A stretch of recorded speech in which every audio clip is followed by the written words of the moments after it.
Hey guys, it's Hannah. We're at one of my favorite murals downtown right now, and I just love what this thing says, and it's really cool. And it relates to what we're talking about today, which is self-love and bipolar disorder. Self-love and bipolar disorder. Why the hell is it so hard for us to love ourselves, right? I want to hear your thoughts, so please share that in the comments section or do a response video.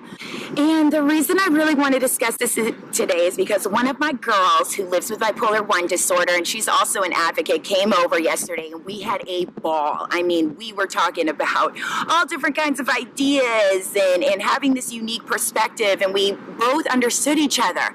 And I looked at her at one point and I was like, are you like ashamed to have bipolar disorder? And she was like, no, because it makes me part of who I am. We are taught to hate this part of ourselves. So it's like in order to take on self-love with bipolar disorder, we have to unteach ourselves this. Before my diagnosis of bipolar 2 disorder, I had no freaking clue who I was because I was always being pulled to be one thing or the other. Prom queen, athlete, a student, be this, be sturdy, be tough, be strong.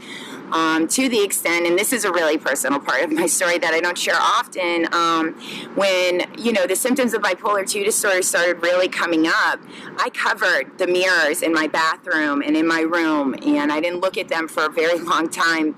And it wasn't because I was like, oh my God, like my nails don't look right. Like, I just don't even want to see myself.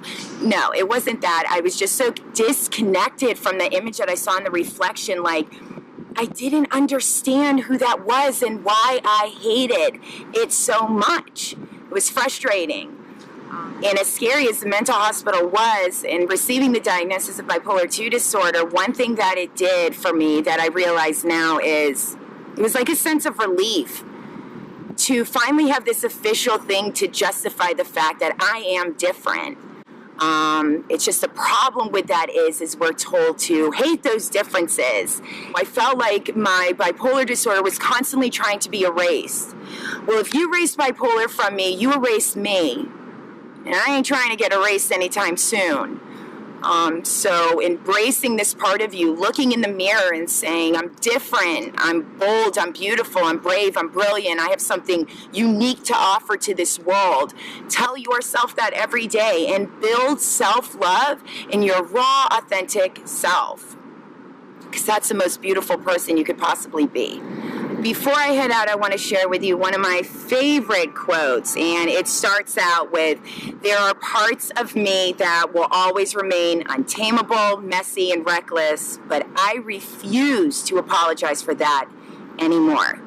Caitlin Foster. Thanks for tuning in. I can't wait to see what you have to say, and I'll see you next week.